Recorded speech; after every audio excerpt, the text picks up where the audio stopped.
Gentlemen, we are back once again with the Nationalist Show. We are doing a follow-up video on the one we did before about the plan of President Ruto with respect to Azimio. In that video, we said that the president wants to isolate ODM and have it as the sole opposition in this country. Let ODM rather than Azimio or Wiper to play that role. In this video, however, we are going to analyze why ODM must be strategic in opposing the government of President Ruto. I'm saying that because I'm really happy and would like them to embrace that role of opposition. But in doing so, they must be strategic about it in opposing the government of William Ruto. Before we do that, or go into that analysis, kindly once again do subscribe if you're watching us for the first time. If you've been watching us and yet to subscribe, kindly do so and click that notification bell so that you're notified whenever we post. So one thing is clear, as I've stated, the president wants only ODM, but ODM alone to play the opposition role. He does not want Wiper, he does not want Jubilee, he does not want any other party to play that role. It is clear from statements that are coming from his close allies that it is only ODM they want to play that opposition role. What is my advice to ODM? Accept that role, but play it strategically so that it comes out clear what you want from this government, because opposition must also get something from the government. So if you play that role strategically, you will gain both the confidence of the people and the development from this particular government. As I stated, the goal is to isolate ODM from other members of Azimio, whom he can accommodate within his government. Then, when playing this role as ODM will now take going forward, they should not try to antagonize the government of President William Ruto. I'm saying so because this is a government that has come to power through what I describe as populism policies. Policies that are intended to make the government of the day appear as concerned about the interest of the common man. Again, I'm saying that because this is a government that has come to power through what I can describe as Christian nationalism. It is intended to make it appear that it is God himself that put that government in power. Not through God. I want you to understand me clearly when I'm saying that. It is God himself. How then can we hold that government into account when God himself has ordained it? You may be labeled as the devil because only the devil opposes God. So if you oppose the government that God himself has ordained, then you are the devil. So that is why ODM must be very strategic in opposing the government or providing checks as what they are saying that ODM should provide. So the intention should not be to ensure that Ruto fails. No. The intention is to ensure that the underbelly of the government is exposed to the common man. There are promises that were made to the people. Push for this government to ensure that those promises are implemented. I'm saying that because I know most of those promises would be very difficult to implement. An instructive example is the 2013 laptop promise that was given by the Jubilee administration. Nobody saw that being implemented. There was an attempt at doing that which failed terribly.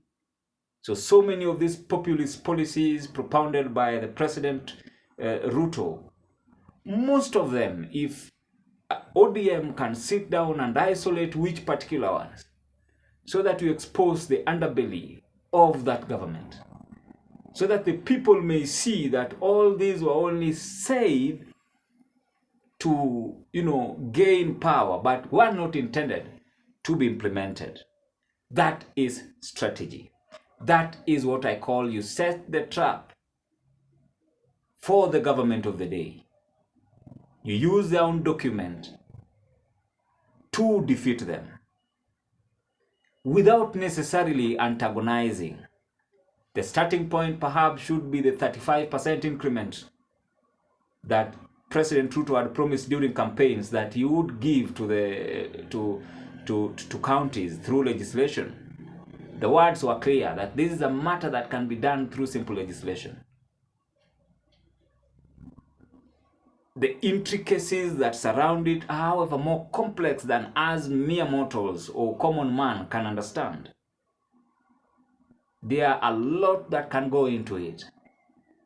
It is going to be very difficult for the government to give 35% of revenue to counties. But as opposition then, you have to ensure that such a law is passed in time. And in fact, it should be the first business.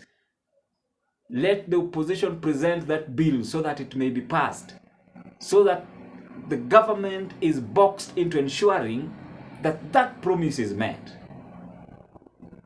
And I assure you that promise is one of the most difficult ones that will be facing President Ruto's government.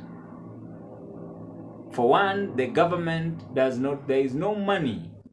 It has been difficult enough for President Uhuru's government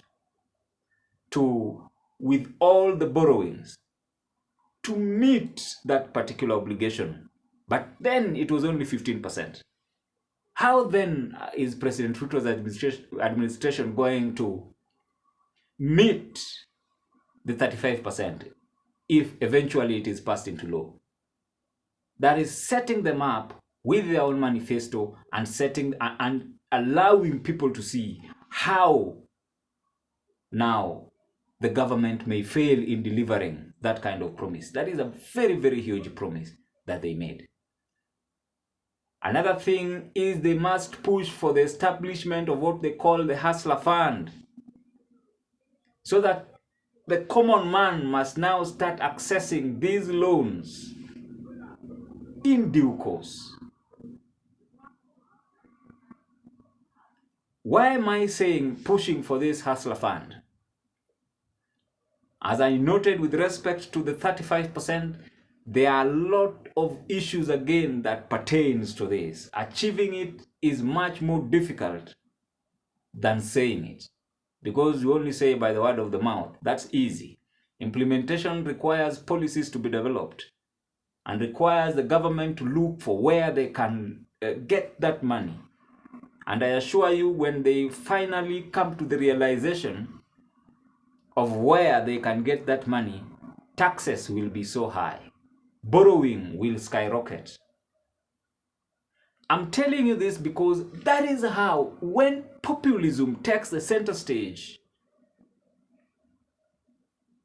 of the running of the government, so that you give things to people without working for them, what you'd rather describe as socialism per se, because people are not encouraged. Nobody really is encouraging people to work. It is the government giving people, and you are given without any guarantee of return from the government. Those are socialist policies which will set up the nation to more and more borrowing. So, government operates in perpetuity.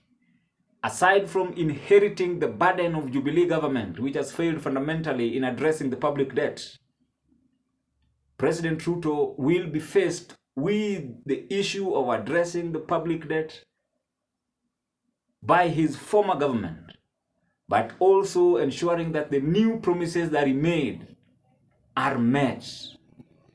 That is one thing that is clear.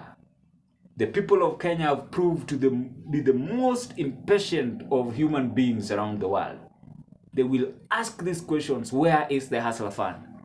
Where is this thing you promised? Where is this thing you promised? Soon enough, people will be disillusioned. And the only place they will go back to will be to the opposition. So ODM must be very strategic. That is why I'm saying so. Because when there is no hope for the people, they will look for a place to find that hope. And the opposition must be strategically placed at that particular point to embrace the people and accept them within their wings. Winning the people is never a difficult thing. As one Ichungwa said, I believe, that you just sell hope. So strategic opposition requires not ODM to antagonize the government of the day, because that is what President Ruto wants. He is a smart politician. So that when he finally fails to deliver these things, he will point a finger at the opposition that we did this, but these people, did not support. We did this, but these people opposed it. We did this, and these people went to court. And the court, it is not me, it is them. So to avoid a situation where the government of the day would seek to apportion blame on the opposition or other institution, it is important to use the document of Kenya Kwanza, their manifesto, to ensure that they are opposed along those lines. Ensure that the promises they made to the people are met. So if they set out to antagonize the government, that will be the first point of failure. And I'm saying so because I was so surprised when people were voting, senators were voting for the speaker. I was very disappointed by the Azimio side and ODM senators who walked out of that process. It is important that you stay so that your voice can be heard, so that people can see you to be there. That is one way of winning the confidence of the people. You must show the people that you are now moving forward and you are taking matters of governance very, very seriously.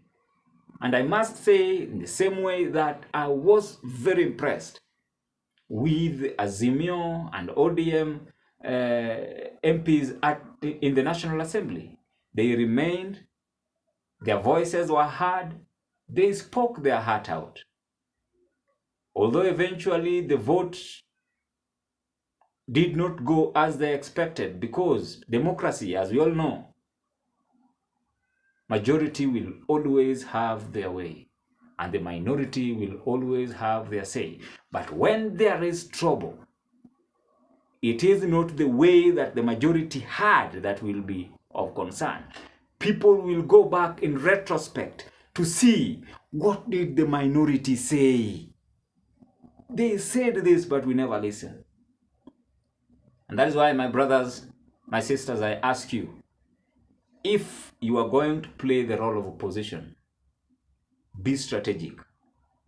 The intention is not to antagonize. The intention is to win the confidence of the people. Ladies and gentlemen, that marks the end of our analysis today. Do share this video, leave a comment, and subscribe. Thank you very much.